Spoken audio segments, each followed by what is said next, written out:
जाइए शुरू करते हैं आज की क्लास। आज की क्लास में बेटा हम लोग पढ़ेंगे मिडिल टर्म के बारे में और question based on independent variable, यानी दो चीजों को कवर करने वाले हैं। लेकिन उससे पहले पिछले लेक्चर के कुछ क्वेश्चन बच गए थे, पहले हम उनको कवर कर लेते हैं। आपके स्क्रीन पर सामने दिख रहा होगा ये क्वेश्चन लिखा हुआ है, if in the expansion of 2 की पावर 1/3 प्लस 3 की पावर -1/3 की power n, then the ratio of T6 start T6 end is equal to 1/6, then find n। अपने को n की वैल्यू फाइंड करनी है ना। देखते हैं कैसे सॉल्व करते हैं। आप वीडियो पॉज करिएगा और क्वेश्चन को अपनी तरफ से करने की कोशिश करिएगा, ठीक है। हम शुरू करते हैं क्वेश्चन के सोल्यूशन को। देखो बेटा T6 स्टार्ट से निकालना है। स्टार्ट वाले में तो बिल्कुल कोई दिक्कत वाली बात नहीं है, अपने को नॉर्मली सॉल्व कर लेना है। कैसे? पावर कितनी है बेटा? n है, NCR, R कितना लेंगे यहां पर? T6 लेना है, इसलिए R की वैल्यू क्या हो जाएगी? 5 हो जाएगी अपॉन NCR x की पावर। अब x क्या है? यहां पे 2 की पावर 1/3 है, तो यानी 2 की पावर 1/3। अब x हो गया, x की power n minus r, n minus r लेंगे तो n माइनस क्या हो जाएगा? n माइनस 5 हो जाएगा, है कि नहीं? इंटू 3 की पावर -1/3, ये ऑलरेडी दिया गया है। अब यहां पर हम क्या लेते हैं? r, तो r की जगह पर क्या दिया गया है? इंटू 5। सेकेंड चीज, जब ये T6 एंड से निकालेंगे तो एंड से निकालते समय हमें क्या करना होता है? ये चीज रिप्लेस कर देना होता है, इसको इधर और इसको इधर। मैंने आपको बताया था पिछले वाले वीडियो में कि एक्सचेंज कर लेते हैं दोनों को, है ना। लेकिन इसमें NC5 जो पहला टर्म है वो तो सेम ही रहेगा, क्योंकि T6 ही निकालना है ना। अब x की वैल्यू अब क्या हो जाएगी? ये वाला टर्म लिया जाएगा, यानी 3 की पावर -1/3, और इसकी वैल्यू क्या हो जाएगी? n-5 इंटू 2 की पावर। अब ये 2 उधर चला जाएगा, इस पर 1/3 ऑलरेडी दिया गया है, और पावर बढ़ेगा तो यानी इंटू 5 हो जाएगा, है ना। ये इंटू में लिखा हुआ है बेटा, ध्यान रखना है अपने को। इन दोनों का रेशियो किसके बराबर था? 1/6 के बराबर था, ठीक है। अगर मैं देखूं तो यहां पे कुछ कटने वाला है तो उसे काट देते हैं। अब इसको सॉल्व करते हैं। देखो बेटा, ये 2 है और ये 2 की पावर n-5/3 लिखा हुआ है, और इधर क्या लिखा हुआ है? 2 की पावर 5/3। इसको हम चाहे तो ऊपर शिफ्ट कर सकते हैं। जब हम ऊपर शिफ्ट करेंगे तो बेटा ये 5 माइनस में हो जाएगा, और माइनस में होकर के यहां पे क्या देगा? 10 देगा, है ना। और जब इसको हम सॉल्व करेंगे 3 वाले टर्म को, ये माइनस में टर्म है, ऊपर जाएगा तो पॉजिटिव हो जाएगा, इंटू 3 की पावर n-5/3, और ये फिर -5, तो इसको भी क्या लिख सकते हैं? 10 लिख सकते हैं। लिख सकते हैं कि नहीं? इज इक्वल टू, अच्छा इस 6 को देखो, 6 को ऊपर लेकर के जाओ, इसको ऊपर ले जाओ तो कितना हो जाएगा? पावर -1 हो जाएगा। हो जाएगा कि नहीं? अब देखिए, हमने एक फॉर्मेट पढ़ा था कि a की पावर अगर m हो और इंटू b की पावर n हो, m हो, दोनों पावर सेम हो, तो इसको हम क्या लिख सकते हैं? a इंटू b की पावर m लिख सकते हैं कि नहीं लिख सकते? एज इट इज यहां पर यूज कर लेते हैं, तो क्या मिलेगा? 2 इंटू 3 की पावर 2 इंटू 3 कितना हो जाएगा? 6, डायरेक्ट 6 लिख दो। 6 की पावर कितना हो जाएगा? n-10 डिवाइड बाई 3, है ना, इज इक्वल टू, यहां पे क्या हो जाएगा? 6 की पावर -1, है ना। अब यहां से अगर मैं सॉल्व करने की कोशिश करता हूं तो क्या मिलेगा बेटा? ध्यान से बताइएगा फटाफट। बेस दोनों का सेम है तो पावर्स को कंपेयर कर सकते हो आप, तो n-10/3 इज इक्वल टू कितना मिलेगा? ये -1, इसको इधर क्रॉस मल्टीप्लाई कराएंगे तो n-10 इज इक्वल टू -3, तो n इज इक्वल टू 10 -3, यानी n इज इक्वल टू कितना आ जाएगा?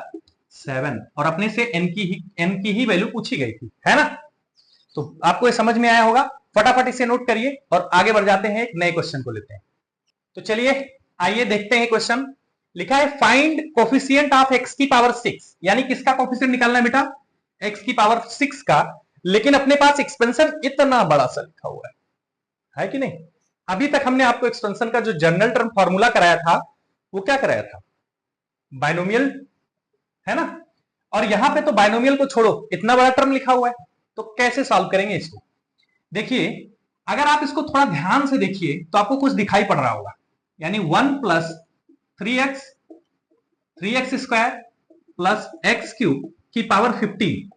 इस टर्म का तो आप एक्सपेंशन नहीं कर सकते हैं, लेकिन इसको ध्यान से देखें तो ये टर्म क्या लिखा हुआ है, नोटिस करिए क्या लिखा हुआ है। ये लिखा हुआ है बेटा 1 प्लस एक्स की पावर 3। ए प्लस बी का क्यूब लगा करके देख लीजिएगा, है ना, यही लिखा हुआ है। और इसकी पावर कितना लिखा गया है, 15, है कि नहीं? अगर ये 15 पावर लिखा गया है तो इन दोनों को हम आपस में मल्टीप्लाई कर सकते हैं, यानी 1 प्लस एक्स की पावर 45। अब देखिए बाइनोमियल बन गया, है कि नहीं? अगर ये बाइनोमियल बन गया तो इसका जनरल टर्म हम लोग लिखना चाहें तो अब कैसे लिख सकते हैं, यानी इसका जीटी कितना हो जाएगा, 45। एनसीआर लिखते हैं, सी आर, पहला वाला टर्म वन की पावर कुछ भी बनाओगे तो 1 ही आने वाला है, इसलिए नहीं लिखते हैं। एक्स की पावर नीचे वाला टर्म यानी आर, यही तो बनेगा इसका जीटी, है कि नहीं? अब अपने को निकालना क्या था बेटा, यहां पे आर रहेगा, है ना, क्योंकि आर ही तो आएगा। देखो अपने को निकालना क्या था, एक्स की पावर 6। अब आप देखो जनरल टर्म आपका, ये जनरल टर्म इसका ये आया है, तो आर की क्या वैल्यू रख दें भाई, तो हमारा ये पावर 6 मिल जाए। अपने को सोच लेना है नॉर्मल, 6 पावर बनाने के लिए हमको क्या करना होगा, कुछ नहीं करना होगा, आर की वैल्यू 6 लिख दीजिए, फटाफट बन जाएगा। यानी 45c6 इज इंटू एक्स की पावर 6, और यही कोफिशिएंट, यही अपना आंसर हो जाएगा। इसका कोफिशिएंट अगर पूछे तो कोफिशिएंट क्या हो जाएगा, बाइनोमियल कोफिशिएंट ये हो जाएगा, आंसर लिख देंगे, है कि नहीं? अब आप ध्यान से देखिए, ये हमारा ये क्वेश्चन था, इसके बाद इस टाइप के क्वेश्चन आपके आसानी से बन जाएंगे। अब हम लोग एक नए टॉपिक की शुरुआत कर लेते हैं जिसकी हम लोग बात कर रहे थे। हम लोग बेटा आगे जो नेक्स्ट टॉपिक में करने वाले थे वो करने वाले थे मिडिल टर्म। जनरल टर्म हमने कंप्लीट कर लिया था, अब हम क्या करेंगे, मिडिल टर्म के बारे में थोड़ी सी बात करते हैं। तो पहले थोड़ा सा इंट्रोडक्शन मिडिल टर्म का समझते हैं, ठीक है? मिडिल टर्म कैसे फाइंड करते हैं, एमटी मतलब मिडिल टर्म, ठीक है? अगर बेटा अपने पास कोई भी एक्सपेंशन दिया हो x प्लस वाई की पावर n, है ना, तो मिडिल टर्म किस पर डिपेंड करता है, इसकी पावर पर। कैसे डिपेंड करता है, अगर ये पावर n इवन हो, फॉर एग्जांपल अगर मैं बात करूं x प्लस वाई की पावर 4। अच्छा, हमने आपको कराया था और आप जानते भी हैं कि अगर पावर 4 है तो जितनी पावर उससे ज्यादा एक टर्म मिलता है कि नहीं? अगर पावर 4 है तो इसमें टर्म कितना मिलेगा, 5 मिलेगा, T2 T3 T4 T5 5 मिलेगा। अगर यहां 6 होता तो उससे एक ज्यादा है, यानी कितनी पावर मिलती, यहां पे टर्म कितने मिलते, 6 था तो उसे 7 तक मिलता, यानी T1 T2 T3 T4 T5 T6 T7 तक मिलता। जितनी पावर होगी उससे एक ज्यादा टर्म आएगा, ये बात अपने दिमाग में बिठा लेना है, ठीक है?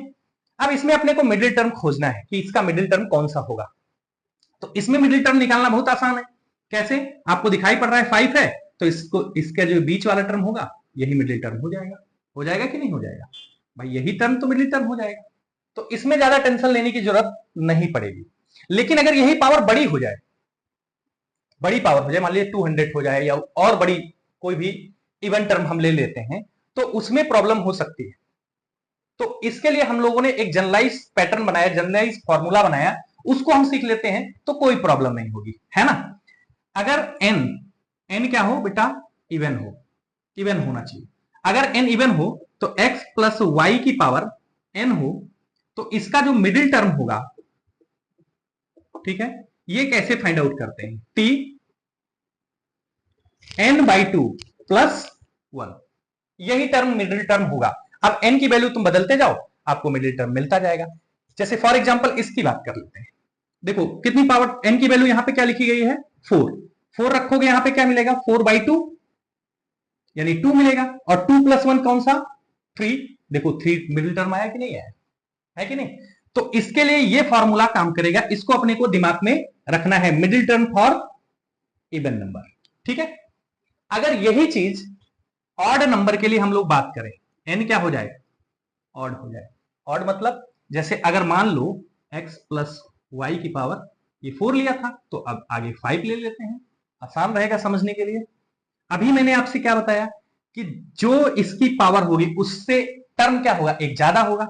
अब इससे एक ज्यादा टर्म का मतलब क्या, यानी T1, T2, T3, T4, T5। देखो पावर 5 है, 5 टर्म हो गया तो इससे एक ज्यादा लिख दो T6, है कि नहीं। अब यहां जरा ध्यान से समझिए, सोचिए। देखो ये T1 है, T2 है। अब इसमें मिडिल टर्म अगर खोजो तो टोटल कितने हैं भाई, 3 को क्या मिडिल टर्म कह सकते हो। अगर आपने इस 3 को मिडिल टर्म लिया, ध्यान से देखो, तो इधर 2 टर्म इधर 3 टर्म, ये मिडिल टर्म हो ही नहीं सकता है। अगर आपने 4 को लिया तो इधर 2 टर्म और इधर 3 टर्म, यानी ये मिडिल टर्म नहीं हो सकता। तो इसमें मिडिल टर्म क्या आ जाएगा बेटा, ये दोनों मिडिल टर्म, ठीक है। जब ऑड रहेगा तो 2 मिडिल टर्म मिलेंगे। कितने मिलेंगे, 2 मिडिल टर्म मिलेंगे। और ये मिलेंगे कैसे, इसके लिए अपने को फॉर्मूला जो याद रखना है वो हम नोट कर लेते हैं। मिडिल टर्म, ये फॉर ऑड है, एन ऑड होना चाहिए, है ना। तो मिडिल टर्म क्या हो जाएगा वो देख लेते हैं। इसके लिए 2 फॉर्मूला, टी एन प्लस, देखो ऑड है ना, n+1 डिवाइड बाई 2 और टी n+3 डिवाइड बाई। अब देख लेते हैं क्या ये पैटर्न फिट बैठता है। n की वैल्यू यहां पे कितनी दी गई है, 5 पुट कर दो। 5 + 1 6 डिवाइड बाई 2 कितना हो जाएगा, 3 आ गया middle term. Next middle term 5 + 3 divide by 2 कितना मिलेगा, 4 आ गया मिडिल टर्म। तो बेटा मिडिल टर्म के लिए हम लोगों को एक और नया फॉर्मूला मिल गया, यानी 2 फॉर्मूले के बिहेव से हम लोगों को मिडिल टर्म निकालना है। अगर n क्या होना चाहिए, इवन, तो ये वाला लगा देंगे। अगर n क्या होगा, ऑड, तो ये वाला लगा देंगे। ठीक है, फटाफट इसको नोट करेंगे और हम एक क्वेश्चन करते हैं। बहुत प्यारा सा छोटा सा क्वेश्चन लेते हैं, फटाफट इसको नोट करिए। तो चलिए एक छोटा सा लल्लू सा क्वेश्चन लिए हैं जिसको आप सॉल्व कर दीजिए। x - 2/x की पावर 8 मिडिल टर्म निकालना है। तो मिडिल टर्म का क्वेश्चन कभी भी मिले अपने को फर्स्ट ऑफ ऑल क्या देखना, पावर। पावर कैसी है, इवन। अगर पावर इवन है तो हमने अभी फॉर्मेट पढ़ा था कि मिडिल टर्म क्या होना चाहिए, middle term is equal to T N by 2 + 1, यही होना चाहिए। यानी इसका मिडिल टर्म निकालेंगे तो क्या मिलेगा, टी 4/2 + 8 दिया गया ना पावर, 8/2 + 1 कितना हो जाएगा, टी 4 + 1, यानी 5th टर्म इसका मिडिल टर्म कहलाएगा। इसका अगर आपसे नॉर्मली टर्म पूछता कौन सा टर्म होगा तो आप लिख सकते थे, लेकिन उसने पूछा है कि मिडिल टर्म होगा क्या, वो कैसे निकाले। यानी अपने को T5 निकालना है। तो T5 कैसे निकाले भाई, T को हम 4 + 1 लिखते हैं, यानी R की वैल्यू तो 4 ही लेनी है ना। और ये पावर्स एनसीआर जनरल टर्म का फॉर्मूला हमने देखा ही था। मैंने कहा था कि एनसीआर वाले फॉर्मूले को अपने को याद रखना होगा। जनरल टर्म हमने क्या देखा था, बोलो, एनसीआर x की पावर n - r, y की पावर r, ये बिल्कुल याद कर लेना है। और मैंने कहा भी था आपसे कि मैं इतनी बार लिख दूंगा कि आपको याद हो जाएगा, याद करने की जरूरत नहीं पड़ेगी, है ना। तो फटाफट देखते हैं। देखो 5 निकालना है, r की वैल्यू कितनी है, यहां पर 4 लिखा गया है, तो हो जाएगा 8c4x, x की जगह पर xc है बेटा। 8 - 4 करेंगे तो 4 मिलेगा, इंटू -2/x, इसकी पावर कितनी हो जाएगी, 4 हो जाएगी। अब इसको सॉल्व कर लेते हैं, ये हो जाएगा 8c4 x की पावर 4 इंटू 2 की पावर ऑलरेडी 4 लिखा गया है, 2 की पावर कितना आएगा, 4, और नीचे x की पावर 4, x की पावर 4, x की पावर 4 कट जाएगा, ये आ जाएगा 8c4 इंटू 2 की पावर 4। अगर आपको सॉल्व करना है तो इसको सॉल्व भी कर सकते हैं, ठीक है। और अगर सॉल्व नहीं करना है तो आप ऐसे लिखा रहने दे सकते हैं। अगर ऑप्शनल क्वेश्चन है, ऑप्शन है, तो ऑप्शन में आप देख लीजिएगा कैसे सॉल्व करते हैं, मैंने आपको बताया हुआ था। एक बार फिर से इसको बता देते हैं। 8c4 कैसे सॉल्व करते हैं, 8 को अपने पीछे कितने टर्म ले जाना है, 4 तक, यानी 8, 7, 6 और 5, नीचे 4 वाले को 4 इंटू 3 इंटू 2 इंटू 1, है ना, और 2 की पावर इंटू 2 की पावर 4। अब ये कैलकुलेशन आपके लिए छोड़ देते हैं, इसको कैलकुलेट कर लीजिएगा और कमेंट में बताइएगा कि इसका आंसर क्या आ रहा है ना। आप कैलकुलेट करेंगे और आंसर बताएंगे। फटाफट इसको नोट करते हैं और आगे बढ़ जाते हैं। एक अच्छा क्वेश्चन लेते हैं, थोड़ा जबरदस्त क्वेश्चन लेते हैं इसके लिए, फटाफट नोट करिए। तो चलिए देखते हैं बेटा, क्वेश्चन क्या है कि middle term in the expansion x plus 1 upon x की power 2n n belong to capital N is, इसमें से ऑप्शन दिया गया है बेटा, ये एडवांस में आया हुआ क्वेश्चन है और इसमें मल्टी करेक्ट है। ये क्वेश्चन क्या है, मल्टी करेक्ट ऑप्शन में है, मैं पहले से आपको बता के रखता हूं, तो इसलिए एक ही आंसर नहीं है इसका, इसलिए थोड़ा सोचना पड़ेगा। एक बार वीडियो पॉज करिएगा, सोचिएगा और आंसर मुझे बताइएगा कमेंट में कि कौन कौन सा आंसर इसका सही है। ठीक है, आइए हम इस क्वेश्चन को सॉल्व करते हैं, देखते हैं कैसे सॉल्व होगा।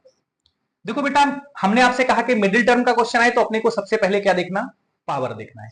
देखो इसका पावर क्या लिखा गया है, लिखा गया है x प्लस 1 अपान एक्स की पावर में लिखा गया है 2n, और 2n n को डिफाइन किया गया है कि नेचुरल नंबर है। और बेटा अगर n नेचुरल नंबर है तो कोई भी नेचुरल नंबर को 2 से मल्टीप्लाई करोगे तो कैसा नंबर आएगा, हमेशा इवन आने वाला है कि नहीं। और अगर इवन आने वाला है तो हम ये समझ चुके हैं कि n कैसा है अपना, इवन। तो इसका मिडिल टर्म क्या आएगा, यानी मिडिल टर्म के लिए तो अभी फॉर्मूला हम लोगों ने पढ़ा था, टी एन बाई 2 प्लस 1, यही ना। लेकिन यहां पे n की जगह क्या लिखा गया है, 2n, तो इसको हम 2n लिख दें तो ज्यादा अच्छा होगा। अब देखो ये इससे कट करेगा तो कितना आ जाएगा, टी एन प्लस 1, यानी अपने को टी एन प्लस 1 टर्म निकालना होगा, वही मिडिल टर्म कहलाएगा। अब इस एक्सपेंशन के लिए अगर मैं मिडिल टर्म लिखता हूं टी एन प्लस 1 तो क्या बनता है वो देखेंगे। देखो पावर कितना लिखा गया है, 2n है ना, तो एनसीआर वही जनरल फॉर्मूला जो बार बार लिखते हैं, इस बार नहीं लिख रहे हैं, आप समझ गए होंगे। यहां पे क्या आएगा, 2n c r। अब r क्या लिया जाएगा बेटा, यही तो r होता है, यानी n लिया जाएगा, लिया जाएगा कि नहीं लिया जाएगा, इनटू फर्स्ट टर्म x, तो x की पावर क्या हो जाएगा, 2n minus n into y। अब y की जगह पर क्या लिखा गया है, 1 अपान एक्स की पावर, बोलो नीचे वाला टर्म यानी n हो जाएगा। अब देखो बेटा 2ncn इंटू x की पावर कितना हो जाएगा, 2n माइनस n कितना होता है, n होता है सर, तो लिख दो ना भाई, n हो जाएगा, इंटू 1 अपान एक्स की पावर n लिखा गया, इसको अभी x की पावर n लिख सकते हैं, लिख सकते हैं कि नहीं लिख सकते हैं। अब देखो ये इससे कट जाएगा, और कट गया तो पहला आंसर आपको दिख रहा होगा, देखो लिखा हुआ है, क्या लिखा हुआ है, 2ncn, पहला आंसर तो मिल गया, बड़ा आसान था। लेकिन अब पहले आंसर से ही सारे आंसर को जनरेट करने की कोशिश करेंगे। कैसे जनरेट करेंगे, यहां पे थोड़ा सोचिए, 1 मिनट वीडियो जरूर पोस्ट करिए और सोचिए इसको कैसे जनरेट करते हैं। देखो बेटा 2ncn लिखा हुआ है, अब इसको एनसीआर से हम जैसे सॉल्व करते थे वैसे सॉल्व कर लेंगे। चलो 2ncn is equal to n factorial r factorial upon 2n minus n minus r लिखते हैं तो 2n माइनस n कितना हो जाएगा, n फैक्टोरियल। यानी बस इसको सॉल्व ही करना था कि दूसरा वाला मिल जाएगा अपने को, है कि नहीं। जैसे आपने इसको सॉल्व किया सेकंड वाला ऑप्शन मिल गया, तो ये भी आ गया, ये भी सही है। अब यहां से इन दोनों में ऑप्शन में आगे भी होगा कि नहीं होगा, ये सोचने वाला बात है। तो अब देखो इसमें थोड़ा सोचते हैं कैसे बन सकता है। अगर देखो स्टार्टिंग करो तो यहां से बेटा इस 2n को मैं कैसे लिखता, मैं इसको लिखूंगा 1 इंटू 2, हम फैक्टोरियल कैसे लिखते हैं, 1 से स्टार्ट करते हैं, लिखते जाते हैं 1 2 3 4 डॉट डॉट डॉट डॉट, कहां तक, n तक लिख सकते हैं, इंटू आगे n plus 1 n plus 2 dot dot dot dot, कहां तक, 2n तक। ऐसे ही लिखते, लिखते कि नहीं लिखते, अपान नीचे n factorial into n factorial, already लिखा गया है कि नहीं। अब इस फॉर्मूले में क्या किया जा सकता है, अगर देखें तो देखो 1 से लेकर n तक इसको कुछ लिखा जा सकता है, पढ़ा है आपने ना, यहां से यहां तक क्या लिखा जा सकता है, इसको हमने फैक्टोरियल n बोला था फैक्टोरियल n क्या होता है, n 1 2 3 4 5 6 7 n तक, है ना। तो यही चीज फैक्टोरियल n हो जाएगा, अपान नीचे n factorial into n factorial, और इसको n plus 1 n plus 2 n plus 3 dot dot dot 2n। एक n से एक n कैंसिल, और कैंसिल होते ही आपका ये वाला आंसर मिल जाएगा कि नहीं? आ गया n plus 1 n plus 2 n plus 3 dot dot dot 2n अपान n फैक्टोरियल। तो इस तरह से 3 आंसर आ गया। अब चौथा आंसर आपको चेक करने की जरूरत नहीं, क्योंकि चौथे ऑप्शन में क्या लिखा था? None of these. यानी जब नन ऑफ दीज तो हो ही नहीं सकता है, क्योंकि ऑलरेडी 3 आंसर हमारे इसमें आ चुके हैं, तो ये तो वैसे कैंसिल हुआ। यानी इसके 3 आंसर, मल्टी करेक्ट ऑप्शन में से 3 आंसर सही थे। तो बेटा एक ही क्वेश्चन से 3 क्वेश्चन बनाया गया। अब यही क्वेश्चन अगर मेंस में रिपीट होगा तो कोई एक ऑप्शन लेगा और मेंस में क्वेश्चन बना देगा आपके लिए, है ना? तो मिडिल टर्म से हमने क्वेश्चन किया है। मिडिल टर्म बहुत ही आसान टॉपिक है, क्वेश्चन आया हुआ है, मैंने आपको कराया ही, क्वेश्चन आया हुआ है, आप देखिएगा, है ना? अब हम लोग नेक्स्ट जो इसके आगे क्वेश्चन लेने वाले हैं वो लेंगे x की पावर 0 यानी इंडिपेंडेंट ऑफ x पर कुछ क्वेश्चन कर लेते हैं। मिडिल टर्म के क्वेश्चन आपके हो गए, 2 क्वेश्चन आप बनाएंगे, परफेक्ट है इसमें, है ना? तो फटाफट इसको नोट करिए और आगे बढ़ जाते हैं, 1-2 क्वेश्चन उस पर भी ले लेते हैं, है ना? फटाफट नोट करिए। तो चलिए देखते हैं question based on independent of x. पहले इसका मतलब समझ लेते हैं कि इंडिपेंडेंट ऑफ एक्स का मतलब क्या निकलता है बेटा। यानी वो डिपेंड नहीं करना चाहिए, यानी उसमें एक्स आना ही नहीं चाहिए, सिंपल इतना मतलब जान लो। यानी हम किसकी बात करेंगे? एक्स की पावर 0 की बात करेंगे, ठीक है? इस क्वेश्चन में कैसे करते हैं इसके क्वेश्चन को देखते हैं। देखो इंडिपेंडेंट मतलब एक्स पर डिपेंड नहीं करना, एक्स की पावर 0 आपको समझ में आया होगा। अब हम एक क्वेश्चन लेते हैं और इस पर समझते हैं कि कैसे इसके क्वेश्चन को बनाते हैं। क्वेश्चन कह रहा है कि find term independent of x given expansion. Expansion अपने को गिवन है, ठीक है? तो चलिए देखते हैं। देखो बेटा एक्सपेंशन का सबसे पहला काम क्या होगा, इसमें जनरल टर्म निकालना। जनरल टर्म हम पहले से सीख के आए हैं, जनरल टर्म का फॉर्मूला कई बार लिख चुके हैं, कई बार कर चुके हैं, एक बार मैं आपको फिर से बता देता हूं। T R plus 1 is equal to NCR, X की पावर एन माइनस आर और वाई की पावर आर। सिंपल, अपने को याद रखना है, ठीक है? अब एक्सपेंशन अपने को दिया गया है, अगर मैं इस पर बात करूं तो क्या हो जाएगा बोलिए। अगर टी आर प्लस 1 में निकालता हूं तो एन की पावर ऑलरेडी दी गई है ना? ये किसका एक्सपेंशन होता है? ये होता है बेटा एक्स प्लस वाई की पावर एन का। तो यहां एन की वैल्यू अपने को दी गई है, कितनी दी गई है? 10 दी गई है। सी आर नहीं पता है ना? कौन सा टर्म होगा इसके बारे में अभी बोल नहीं सकते, तो इसलिए 10 सी आर लिखा मैंने इंटू एक्स। एक्स की जगह पर अंडर रूट दिया गया है, तो अंडर रूट को हम क्या लिख सकते हैं? पावर में हाफ लिख सकते हैं। तो एक्स की पावर एक्स अपान 3 की पावर कितना हो जाएगा? इन दोनों का subtraction, 10 minus R divide by कितना? 2 लिख सकते हैं, इंटू 3/2 एक्स स्क्वायर की पावर, ये आर है तो इधर भी आर लगाना पड़ेगा, है कि नहीं? सिंपल सी बात है।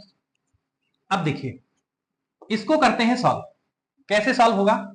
ये तो हो जाएगा 10 सीआर, कांस्टेंट नंबर को हम बाहर कर लेते हैं। यहां से कांस्टेंट बाहर होगा तो बेटा 1/3 बाहर आएगा। इसकी पावर कितना हो जाएगा? 10 minus R divide by 2 into 3/2 की पावर आर बाहर हो जाएगा। अब बचा एक्स। देखो इधर एक्स की पावर कितना है? एक्स की पावर है 10 माइनस आर डिवाइड बाई 2। नीचे डिवाइड में कितना है? एक्स की पावर, देखो ये कितना हो जाएगा? इसको इससे मल्टीप्लाई कर लोगे तो 2r हो जाएगा। हो जाएगा कि नहीं हो जाएगा? अब इसको जरा सॉल्व करते हैं तो कितना आएगा? 10cr इंटू 1/3 की power 10 minus R divide by 2 into 3/2 की पावर r। अब इसको देखिए x की पावर कितना हो जाएगा? 10 minus R divide by 2 minus 2r, यही तो हो जाएगा। ये ऊपर जाएगा तो क्या हो जाएगा? -2r, और 2 2 जा 4 लिख सकते हैं ना? तो 2 2 जा 4r और r सिंगल मिलके कितना हो जाएगा? 5r। तो हम इन चीजों को हटा करके क्या लिख सकते हैं बेटा? सीधा सीधा 5r लिख सकते हैं। लिख सकते हैं कि नहीं? क्लियर? अब देखिए ये बन गया tr+1, ठीक। लेकिन अपने को चाहिए क्या? x का इंडिपेंडेंट टर्म। तो x वाले टर्म को हम क्या करते हैं? इंडिपेंडेंट बनाने के लिए इसकी पावर को क्या करना पड़ेगा? 0 से इक्वेट, यानी x की power 10 minus 5r divide by 2 is equal to X की पावर 0। इक्वेट करके हम आर की वैल्यू को निकालने का प्रयास करते हैं। ठीक है, जब हम यहां से सॉल्व करेंगे बेटा तो क्या मिलेगा, 10 minus 5r divide by 2 is equal to 0। Cross multiply करके सॉल्व करेंगे तो r इज इक्वल टू कितना आ जाएगा, 2 आ जाएगा, है कि नहीं। ये इधर मल्टीप्लाई होगा, क्या हो जाएगा, r की वैल्यू 2। r की वैल्यू 2 हुई तो कौन सा टर्म इसका इंडिपेंडेंट होगा। अगर इसको मुझे निकालना है तो क्या करेंगे, यहां 2 पुट कर देंगे, यानी t3 थर्ड टर्म जो होगा वो इंडिपेंडेंट होगा x से। ठीक है, लेकिन अगर वो वैल्यू पूछ रहा है तो वैल्यू भी निकालने के लिए कुछ नहीं करना है। t r की वैल्यू कितनी आई थी, 2, पुट कर दो, 2 + 1 इज इक्वल टू 10cr, अभी सॉल्व किया था, 10c2 इंटू 1/3 की पावर। अब r की वैल्यू आ चुकी है तो चाहो तो लिख सकते हो, यहां पे कितना हो जाएगा, 10 माइनस 2, 8 डिवाइड बाई 2 यानी 4 हो जाएगा, इंटू 3/2, 3/2 और r की वैल्यू कितनी है 2, तो 2 पुट कर दीजिए और x पुट करोगे तो कितना हो जाएगा, 5 × 10, 10 - 10 0, यानी ये आ जाएगा।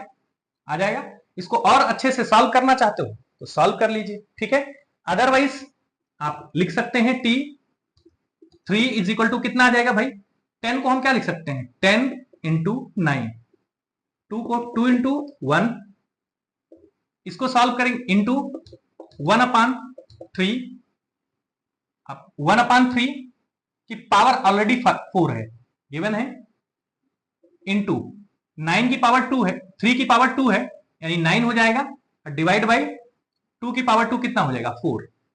ठीक है, अब इसको फटाफट आप सॉल्व करेंगे और कमेंट में मुझे आंसर देंगे, क्योंकि ये कैलकुलेशन मैं आपके लिए इसलिए छोड़ रहा हूं ताकि आप भी तो कुछ करते रहे, है क्या ना। इसका कैलकुलेट करके मुझे आंसर कमेंट में बताएंगे कि इसका आंसर क्या रहा है। फटाफट नोट करिए, इतनी बातें है कि नहीं। तो चलिए देखते हैं इंडिपेंडेंट का ये क्वेश्चन। बेटा ये क्वेश्चन जेई में आया हुआ क्वेश्चन है, इसलिए इसको प्यार से समझिएगा। क्वेश्चन आसान है, find the term independent of x, यानी एक्स से इंडिपेंडेंट टर्म ही फाइंड करना है। बस एक्स में थोड़ा झोल किया है इसमें, x² + 1/x² - 2 की पावर 10 दिया है। ठीक है, लेकिन आपको थोड़ा सा दिमाग लगाना पड़ेगा बस। ये इसको हम क्या लिख सकते हैं, सोचो क्या लिख सकते हैं बेटा। अगर आप नोटिस कर पा रहे होंगे, क्वेश्चन ऐसे किए होंगे तो इसमें आपको साफ साफ दिख जाएगा तुरंत, x - 1/x की पावर 2 लिखा गया है कि नहीं। देखो फॉर्मूला है ना भाई, x² + a² - b का whole square, a² + b² - 2ab, तो 2ab में जैसे दोनों x कटेंगे 2 मिल जाएगा, सिंपल। इसकी पावर अपने को क्या दिया गया है, 10 दिया गया है कि नहीं। इसका इंडिपेंडेंट वेरिएबल पूछा है, इंडिपेंडेंट ऑफ एक्स पूछा है, यानी x - 1/x की पावर कितना हो जाएगा बेटा, 20 हो जाएगा। अब हमने क्या कहा था, जब कभी भी इंडिपेंडेंट का क्वेश्चन पूछेगा तो अपने को क्या करना, सबसे पहला काम वही जनरल टर्म लिखो। तो इसका भी जनरल टर्म लिख लेते हैं। जनरल टर्म क्या आएगा, n की वैल्यू ऑलरेडी पता है, कितना हो जाएगा 20cr, r यहां पे नहीं पता है, इंटू x की पावर कितना हो जाएगा 20 - r, x की पावर इन दोनों का सब्ट्रैक्शन, इंटू -1/x की पावर, बोलो नीचे वाला टर्म r, यही हो जाएगा ना 20cr, x की पावर 20 - r, 20 - r, इधर x की पावर r और इंटू -1 की पावर r। -1 के बारे में भी तो कुछ पता नहीं है ना कितना आने वाला है, तो इसलिए ऐसे लिखा रहेगा। अगर यहां से हम लोग और देखें तो इसको हम ऐसे लिख सकते हैं 20cr, x की पावर, इसको ऊपर ले जाओ 20 - r और ये -r मिलकर के कितना हो जाएगा 2r हो जाएगा, इंटू -1 की पावर r, है कि नहीं। अब देखो मैंने कहा था इसको x वाले टर्म में बनाने के बाद x की वैल्यू को कंपेयर करते हैं। किससे कंपेयर करते हैं बेटा, x की power 20 - 2r is equal to x की पावर 0 से कंपेयर करते हैं। जैसे कंपेयर करेंगे 20 - 2r इज इक्वल टू 0, तो 2r इज इक्वल टू 20, ये कटेगा तो कितना आएगा, r की वैल्यू 10 आई, यानी इसका कौन सा टर्म इंडिपेंडेंट होगा, तो इसका 11th टर्म इंडिपेंडेंट होगा। कौन सा बेटा? 11th टर्म जो होगा वो क्या होगा? इंडिपेंडेंट होगा, है ना। तो ये आसान सा क्वेश्चन था जिसको हम लोगों ने किया, जेई में आया हुआ क्वेश्चन है, ठीक है, उसको हमने किया। तो आगे जो और अच्छे अच्छे क्वेश्चन हैं उनको आप बनाते रहिए। अगर कोई दिक्कत होती है, कोई प्रॉब्लम होती है तो उसको आप पूछ सकते हैं। कहां पूछेंगे? कमेंट में। कमेंट में आप पूछिए, मैं आपको जरूर रिप्लाई करूंगा इन सारी चीजों का, ठीक है। तो आज वीडियो को हम यहीं खत्म करते हैं। नेक्स्ट वीडियो में हम लोग और अच्छे टॉपिक्स को कवर करने वाले हैं, तो फटाफट आप इतनी बातों को नोट करेंगे और अच्छे क्वेश्चन बनाएंगे आप, ठीक है। तो आज के लिए इतना ही।